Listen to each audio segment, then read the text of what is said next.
Alright guys, so here we are for a little bit of an overdue video. Today I'm just going to talk about my experience about F1 2016. When I went over to Codemasters last month in England, I'm sort of going to detail a little bit more in depth the features that are in F1 2016 and just my overall thoughts about the game, because I didn't quite get that across fully in the other video that I did last month. That was more about the experience itself. So if you want to go check that out, I'll leave a link down in the description and you can go check it out, or I'll leave an annotation at the end of the video or something like that. So basically, just going to talk about my whole experience going there, and yeah, just talk more in detail of the things that I didn't get to say in the last video. So if you don't know what happened, there was about 8 testers, myself, XMattyG, Alex Gillen, Noble, not Nose. I swear that was a joke. I mean, I swear that was intentional, not unintentional. I did not mean to say Noble. Arava, Matt, me, Alex Gillen, and Tiara Limitless, and there were 3 forum members who got invited as well. So there was a good chunk of us, and we were all able to like collaborate, talk to each other across the day, and made it very enjoyable talking to those guys and bouncing ideas back and forth with those guys, comparing times, all that kind of thing, and just overall working with those guys as well.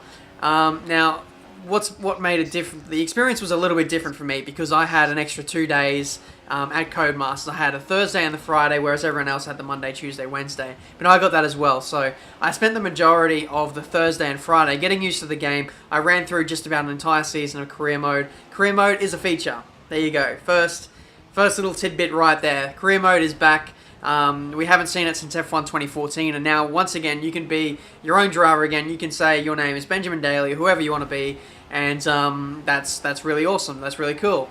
So that's one massive thing that people were probably calling for the most with F1 2014. One of the biggest flaws. We could not have a career mode. We could not race as ourselves, but now you can. So that's awesome.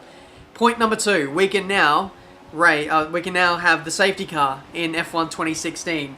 So that's a massive thing in terms of strategy, you know, bunching up the field. Whenever you're having a long race, like a 50%, 100% race, especially with my pro season mode videos, once, you know, the first pit stop was over, the races just got so segmented. All the cars' drivers got segmented, and it made for massive gaps, and it made really hard to really have fun and close into people who are way ahead of you, and just having the safety car just like added to the strategy element so much, and it's definitely going to be a welcome feature for me, and just doing career mode videos as well. I just feel like that's a massive thing for me, and I hope you guys will enjoy it as well, like playing online and all that kind of thing. So this video is going to be a bit all over the place, to be honest. My points are sort of going to be here and there and all over the place, but I do have a pretty funny video, not funny video, I have a funny experience with the safety car. My first, it was really hard for all of us to actually get the safety car out, and it took me until like Tuesday, like 4 days into the game, or 3 days, whatever.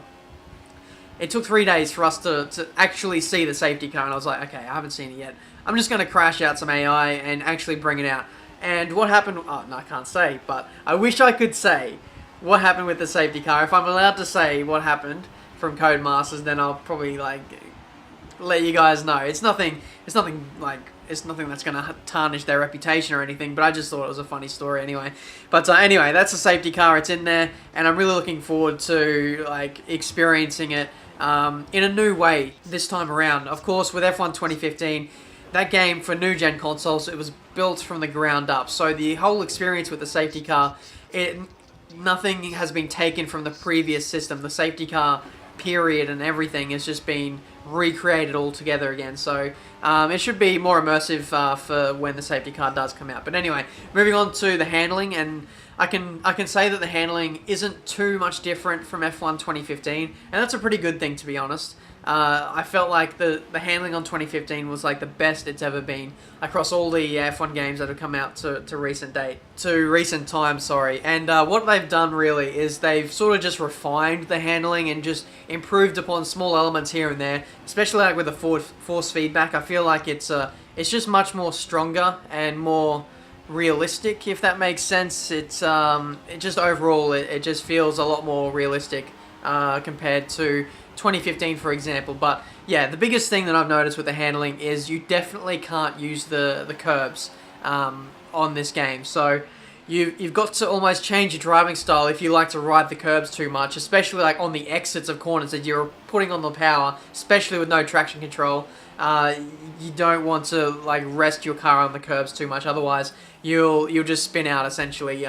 I think Melbourne was probably one of the worst tracks for that, or actually one of the best tracks, I should say. Having realistic curbs is not a bad thing; it's definitely a good thing, and it'll make sure people don't cut corners and abuse the curbs too much, and it'll just destabilize the car, and you just can't get on the throttle, and it'll just like spin out the car or like send you in a half spin if you really use the curbs too much. So Melbourne was one of those tracks where the new realistic curbs were a feature. There are of course some other tracks which didn't have them, I didn't believe, because it was still a very early build of the game, so not all the tracks were updated with the curves. But Melbourne definitely had them, and it was very interesting to see how my driving style changed, and also it like puts less emphasis on the penalty system to police the corner cutting. And speaking of the corner cutting, I feel like realistic is very harsh, like it should be. And if I have to say anything about the penalty system on the strict corner cutting rules, I think it is a little too harsh in awarding the penalties. Sure, like when the game recognizes that you've corner cutted, yeah, okay, that's fine. I've made a mistake or I've left the track, that's fine. Give me a warning. Like, take away my qualifying lap if I've abused the track limits too much. But if you're in a race and you've like corner cut accidentally, or you've run wide a little bit, maybe having to give the AI some space on the inside or something like that, and you get a penalty for that, that's a little bit too harsh. Like, you'll see in real life that some drivers will make mistakes, but they're not going to get a penalty for cutting one corner. Like, that's sort of like what needs to be rectified with the penalty system. Anyway, I've been waffling on too much, and I think this is going to be a very long video as it is. Moving on, the braking zones, just coming into some corners, have been extended, so you have to brake a little bit earlier in order to make the corner. And also I think a factor of that was the downshifting is a little bit slower this year. You can't spam down the gears, go from 7th to like 3rd in like half a second. You've got to be a little bit slower than that, but I think they might have actually adjusted that a little bit. They were unintentionally making that a factor in this year's game, but there was something else that was going wrong, and that was allowing that to happen. But I think the downshifts may even be a little bit more normal to what 2015 was. Maybe even a little bit slower, but either way, I think it was a general consensus that we all liked the slower downshifts. Actually made it a little bit more realistic. But apart from that, I felt like the cars were a little bit more oversteery at high speed, low speed. I felt like sometimes you could have a little bit more grip on the start, so it was a little bit more controllable, but at the same time, yeah, you did have that oversteer element, especially if you go over a curb or dip into the grass a little bit. I had a Felipe Massa moment coming into a braking zone on my first or second day. I dipped the left rear tire into the grass, and I like spun around just like in real life. I've seen so many people who have taken liberties with the edge of the track, and I've done the exact same thing as that. So I was like amazed that that happened. That was quite realistic. That it just replicated real life when you dip one tire into the grass and it sent me around. So that was pretty cool. I have to slow down. I've been talking way too fast. I think I've been getting a little bit too excited. I'm just going to slow it down just a little bit. Moving on to the wet weather. I feel like lap time wise, wet weather racing is a lot more realistic. So the lap time delta from dry weather to wet weather is something like 20 seconds or more, depending on the track. So it is the wet weather times are very close to what it is in real life in the wet, and it doesn't feel like it's an absolute boat to drive as well. It's actually really exciting. The car, kicks out with oversteer if you put on the power too much, and just driving in the wet is like a totally different experience to what it is before. It's a lot more immersive. I feel like it's so much more fun to try and catch the car while driving and trying to keep it quick and all that kind of thing. I just feel like wet weather racing is really awesome this year. I hope that you guys will really enjoy that, because I certainly will. In the past, like say in F1 2014, I really did not look forward to wet weather races, but I think now wet weather is something else, and I think I really enjoy it this year. Moving on to the starts, I think I touched upon that just a few minutes ago. Starts are a little bit more random for the AI, so it's no longer impossible for you to get a better start than the AI if you're on the hardest difficulty, if you've got no traction control and you're on a wheel. Now it is possible to get a better start than those cars around you. You really do have to, get the right throttle trace and just keep the car straight and just like try and launch it away and get going. So that makes the whole dynamic of the start of the race that's much better, and that's all down to the starts for the AI being a little bit more random. Moving on to the setups, we did test that in time trial across like the wheel and the pad, going to different tracks, and definitely for this year's game, it seems like you need different setups for every track. There's definitely not one setup that works for every track and is OP. So you have to run with higher downforce here or lower downforce there. Run different ride heights to get over the curves better, to get better over, turning through some corners and all that kind of thing.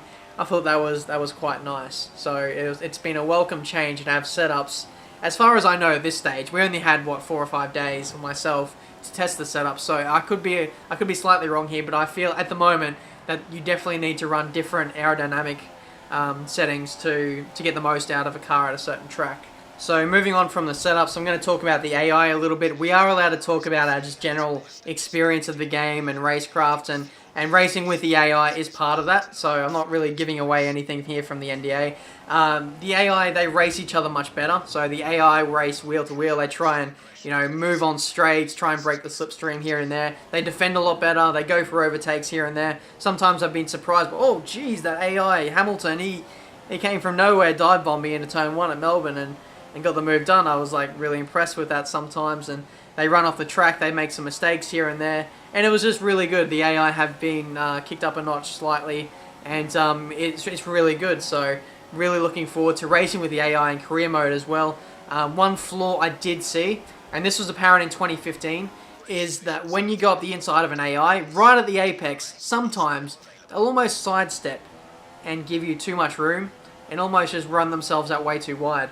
Now, they did do this in 2016, and I told Lee Mather, I told a lot of people that this is a bit unacceptable. We can't allow this to happen. So hopefully they rectify that, and that because of the testing, the AI will actually hug around the outside of the line and still try and fight for that position, and hopefully just not be a peasant and just like turn away from the corner and give you the position. Because nothing frustrates me more about when I maybe sometimes go for a diving move up the inside of an AI, and there's room for both of us, but the AI just goes, nope, nope, you can have the position, and they just like run themselves off the road. That frustrates me so much. It frustrates me as much as it frustrates you guys. So hopefully that's fixed for 2016, and I am really looking forward to like the battles and stuff with the AI. And, it should be. I feel like every year the AI do get slightly better year on year. But yeah, that is essentially like everything I've got to say about F1 2016. Bear in mind, I did sign an NDA, so I can't say anything about game modes, other features within game modes that are going to be happening. But there is plenty to talk about, and believe me, like I have so much I want to tell you, but I just can't at this stage until Codemasters give us the green light. I can't really say anything apart from that. But the testing, the experience of going to Codemasters, the HQ, meeting Paul Gilles, Lee Mather, all the development team at Codemasters was just like an experience that I'll never forget. That was just like truly like an eye-opening experience, like getting feedback from them, and just like how they explain like how certain features couldn't make it into previous games, and why certain things like equal cars didn't work in F1 2012, 2013. It was a very simple explanation that in hindsight now they know, but they just couldn't work it out a few years ago, and I wish I could say what it was, but if I can, I'll probably tell it later. But yeah, they just gave us like rational thinking as to why certain things didn't make it in previous games, like the safety car, for example, in 2015. Just all that kind of thing. But just the whole experience was awesome. Walking into the studio for the first time, seeing all the screens of like all the employees working on coding, working on the different track maps and just like things, cars, and working on the screens for career mode, all that kind of thing. I was just like a kid in a candy store, just like, I did not know where to look. There was just posters up everywhere, and it was just like pretty much heaven for me there. It was really awesome, and meeting all the people at Codemasters as well, they were really nice, and they really are passionate about F1 games. That's the biggest thing I got out of that experience. Like, they definitely know where they want to take this game in what direction they want to go. It's just like certain things in the past have kind of held them back in one way or another, but now they're really starting to get on top of things now that they've had 1 full year in development with the Xbox One and PS4. that, you know, F1 2015 was sort of a base game. It was very staple. They got the foundations right, and now they're looking to kick things up a notch feature-wise and just expand upon what they have with F1 2015, because 2015 at the core of the game was actually really good. It just didn't have that much. Like, we didn't have career mode, didn't have the safety car, and just the online was a little bit poor for league racing and all that kind of thing. Speaking of online, I don't know too much about that. Hopefully in the future we'll be able to test that. Maybe we might go back. Maybe we can test that externally. Test the connection between myself and people in England. That would be absolutely awesome, because I've seen XMattyG's AOR finale stream the other day, and just like the potential that F1 games have for league racing and all that kind of thing, it's massive. And F1 2013 was quite flawed for online. Like, the F1 games have been riddled with online problems. If we can just get it right for F1 2016 and give us a stable platform for everyone to league race in, or just race in general, I feel like it'll be massive for the F1 game franchise. But, okay, I'm going to leave it there. I've been going for almost 20 minutes now. I think I'm going to stop there. If you have any questions, put them down in the comments. I probably won't be able to answer most of them because it may break the NDA, but if there's anything that I'm allowed to talk about in the future, then you can bet your bum that I'm going to talk about it in a video very soon. As soon as we get the green light to say anything about this F1 2016 game, I will be making the videos about it. So if you're new to my channel, make sure you subscribe to see plenty more videos regarding F1 2016 news in the future. I'll be doing a career mode, of course, all that kind of thing. Very excited for the next few months on the channel and all that kind of thing. Leave a like if you enjoyed this video, and if you want to see more videos like this in the future, then be sure to smash that like button. And yeah, I'll make these videos as soon as I can. So once again, guys, thanks for watching. I'm sorry about the overall just rambling in this video. I've tried to cover as much as I can with this experience. There's probably still a few things I've left out here and there that I was actually meant to say, but I'm not good at these off-the-cuff kind of commentaries and talking and all that kind of thing. So if there's anything I've missed, I'll probably put it in the comments or something like that. So once again, guys, thanks for watching. I'll see you guys for a brand new video very soon. So thanks. Cheers. F1 2016's in there, lads. It's in there. It's in there. No. I'm VIP. Actually, I do have a Codemasters pass. Do you actually? There you go. Fuck you, bricks. He actually has as well. Day 3 done. Yeah, day 3. Can't say much, but Can't say pack hall. I will say that Matt and JD did lots and lots and lots of sweating. JD probably did more laps than anyone combined today. I was pretty. I never saw him take a break. I had a few breaks. You did not have one break. How are your eyes feeling?